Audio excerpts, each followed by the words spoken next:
যারা চায় shooting house বন্ধ হয়ে যাক, তাদের বাসাতেও যে দেখবেন 55 ইঞ্চি 75 ইঞ্চি টিভি আছে, তারাও নাটক দেখে। আপনাদের বিরক্তির কারণ হয়ে উঠি আমরা, এইটা আসলে খুবই হতাশাজনক। শুটিং হাউস এমনিই কম হচ্ছে সবার, তার উপর যদি হাউসগুলো বন্ধ করে দেয়, ওই হাউসের সাথে অনেকগুলো মানুষের জীবিকা জড়িত, সে অবশ্যই আমরা প্রতিবাদ দিব এবং আমরা খুব শক্তভাবে প্রতিবাদ দিব। ইমার্জেন্সি ভেহিকেল সেখানে উল্টাপাল্টা দাম হাঁকাচ্ছে, এরা আসলে মানুষই না। আমার কাছে মনে হয় যে এরা মানুষের কাতারে পড়ে না। আমাদের দেশে এই ধরনের মানুষের অভাব নাই আসলে, যারা বিপদে পড়লে মানুষকে ফাঁসাতে বা বিপদের সময় ব্যবসা করতে এক পায়ে খাড়া থাকে।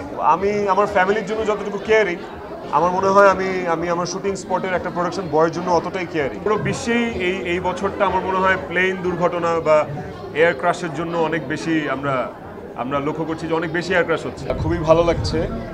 আর আপনারা কেমন আছেন? ভালো কাজ আসছে সামনে, সো কাজ নিয়ে একটু ব্যস্ততা আছে, আর কাজের মধ্যেই ব্যস্ত থাকতে চাই আসলে।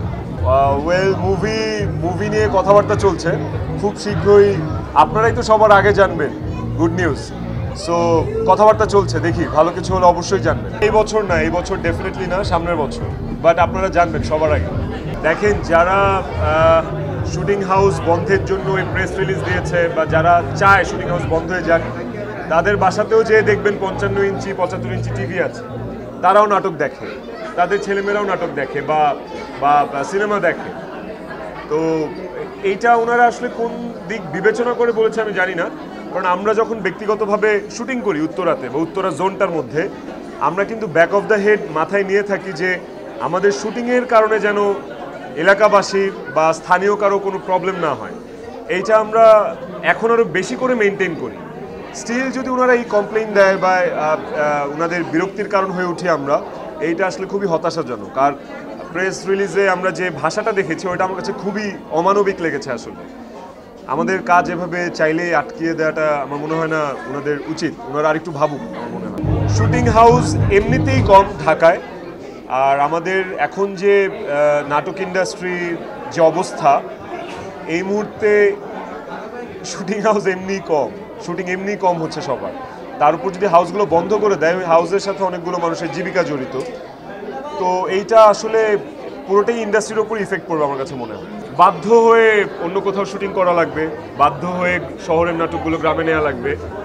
আর হ্যাঁ, ওই উত্তরা 4 নম্বর সেক্টরের যে শুটিং হাউস, ওখানে ধারাবাহিকের শুটিং বেশি হয়। তো যারা এই মুহূর্তে রানিং ধারাবাহিক করছে, সিরিয়াল যেগুলো রানিং চলছে, ওরা খুব বিপদের সম্মুখীন হবেন। এইটা শুধু যে আর্থিক ক্ষতি হবে তা না, ওই ধারাবাহিকের সাথে জড়িত সবারই আসলে একটা ক্ষতি হবে আমার কাছে মনে হয়। আমরা অলরেডি প্রতিবাদ করছি। আমাদের শিল্পী সংঘ থেকে তো কালকের মধ্যেই আমার মনে হয় আমরা একটা প্রেস রিলিজ দিব। আমার মনে হয় সেলিম ভাইয়ের সাথে কথা হয়েছে, শহীদুজ্জামান সেলিম, বা ডিরেক্টর্স গিল্ড থেকেও কথা হচ্ছে। অবশ্যই আমরা প্রতিবাদ দিব এবং আমরা খুব শক্তভাবে প্রতিবাদ দিব। আমার মনে হয় ওনাদের যদি এটা খুব বেশি প্রবলেম হয়ে থাকে, হুট করে এটা না বলে একটা মেয়াদ দেওয়া উচিত, যে ওই মেয়াদ পর্যন্ত যেন আমরা আমাদের রানিং কাজগুলো অন্তত শেষ করতে পারি। মাইলস্টোনের ঘটনাটা, ওই ঘটনার ট্রমা থেকে এখনও বের হতে পারিনি আসলে। এখনও যখন ওই ক্ষতবিক্ষত বাচ্চাদের ছবিগুলো সামনে আসে বা মাথায় যখন ভাসে, হসপিটালের দৃশ্যটা যখন চোখে ভাসে, এখনও ওই ট্রমার মধ্যেই থাকি, বের হতে পারছি না আসলে। দোয়া করা ছাড়া আসলে এখন আর কিছুই করার নেই। আর মানে কি বলবো, এই ধরনের ঘটনা যেন না ঘটে, সৃষ্টিকর্তার কাছে আমাদের সবার আসলে দোয়া করা উচিত। নট অনলি ব্যক্তিগত অফিস, আমার অফিস ডিওএইচএসে আমার বাসা, তো বিমানটা বোধহয় ডিওএইচএসের ওপর হয়েও গিয়েছিল। তো যে কোনো কিছুর ওপর বা যে কোনো বাড়িঘরের ওপর, যে কোনো অফিসের ওপরই পড়তে পারতো। আমি একটা জিনিস ভেবেই আমি এখন ওই ট্রমা থেকে বেরোতে পারছি না, যে যাদের বাচ্চা মারা গিয়েছে বা যাদের সন্তান হারিয়ে ফেলেছে, তাদের প্রত্যেকটা মুহূর্ত, এই মুহূর্তে প্রত্যেকটা সেকেন্ড কিভাবে কাটছে, আসলে রাতগুলো কিভাবে কাটাচ্ছে তারা। আমি আসলে এই জায়গাটাতে আসলে স্পিচলেস, আমার আসলে কিছু বলার নেই আসলে। না, আমি সরজমিনে যাইনি অন্যান্য শিল্পীদের মতো। এটার পেছনে একটা উল্লেখযোগ্য কারণ আছে, সেটা হচ্ছে যে আমি যদি সশরীরে ওখানে যাই, উপস্থিত হই, আমার কাছে মনে হয়েছে যে আমাকে ঘিরে একটা ক্রাউড ক্রিয়েট হবে। ওই ক্রাউডটার কারণে হয়তো উদ্ধার কাজে বা রেস্কিউ টিমের, ফায়ার সার্ভিস, সেনাবাহিনী বা যে কারোই ওখানেও একটা ব্যাঘাত ঘটতে পারে আমাকে ঘিরে যে ক্রাউড হবে সেটার জন্য। সেই জন্য আসলে আমি ওভাবে যাইনি, বাট আমি আমার সোশ্যাল মিডিয়া প্ল্যাটফর্মগুলোতে আমি সচেতনতার জন্য I was active, overlay active. এবং আমার কাছে মনে হয় যে যে কোনো একটা এই ধরনের ন্যাশনাল ক্রাইসিস বা দুর্ঘটনার অন স্পট সেলিব্রিটিদের হুট করে যাওয়াটা ঠিক না, কারণ একটা সেলিব্রিটি যেখানে যাবে সেখানে 100 জন মানুষ যাবে, ওই 100 জন মানুষের ক্রাউডটা ওই সিচুয়েশন সামাল দিতে আসলে ব্যাঘাত ঘটাবে আমার কাছে মনে হয়। সো এটা একটু বুঝে শুনে যাওয়া উচিত।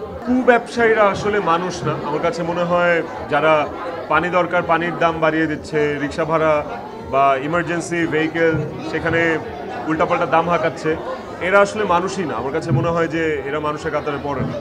তো আর মনুষ্যত্ব তো আসলে মানে ভেতর থেকে আসার জিনিস, এবং আমাদের দেশে এই ধরনের মানুষের অভাব নাই আসলে, যারা বিপদে পড়লে মানুষকে ফাঁসাতে বা বিপদের সময় ব্যবসা করতে এক পায়ে খাড়া থাকে। এইটা আসলে মনুষ্যত্বের অভাব আমার কাছে মনে হয়। আমার কাছে মনে হয় যে আমি যখন শুটিং করি, আমার সাথে যখন একটা পুরো শুটিং ইউনিট থাকে, এরা আমার ফ্যামিলির চেয়ে কম না। এরা আমার মা বাবা ভাই বোন, আমার সন্তান, আমার ওয়াইফ, কারো চেয়ে কম না। কারণ আমি তো 12 ঘন্টা ওদের সাথেই থাকি। তো আমি আমার ফ্যামিলির জন্য যতটুকু কেয়ারিং, আমার মনে হয় আমি আমার শুটিং স্পটের একটা প্রোডাকশন বয়ের জন্য অতটাই কেয়ারিং। এবং এইটা ফেক না, এইটা আরোপিত না, আমার ভেতর থেকেই এটা আসে। অ্যান্ড আমার সাথে বা আমার ঘনিষ্ঠ যারা আমার সাথে ওতপ্রোতভাবে মেশে, তারা জিনিসটা খেয়াল করে এবং ওরাও আমার সাথে একমত হবে। প্রথমত এটা আমার সরকারের কাছে দাবি যে এখন যিনি আছেন বা ভবিষ্যতে যিনি আসবেন, এইরকম একটা ঘনবসতিপূর্ণ শহরের উপরে আসলে প্রশিক্ষণ জোনটা না বানানোই বেটার, বা এটাকে শিফট করা যায় কিনা কোনোভাবে। কারণ অলরেডি 2025-এর এখন অলমোস্ট অর্ধেক হয়ে যাচ্ছে। এই পুরো বিশ্বেই এই বছরটা আমার মনে হয় প্লেন দুর্ঘটনা বা এয়ার ক্রাশের জন্য অনেক বেশি আমরা লক্ষ্য করছি যে অনেক বেশি এয়ার ক্রাশ হচ্ছে। সো একটু সচেতন হই আমরা, আর এই ট্রেনিং এগুলো একটু বাইরে নিয়ে গেলে বেটার আই গেস।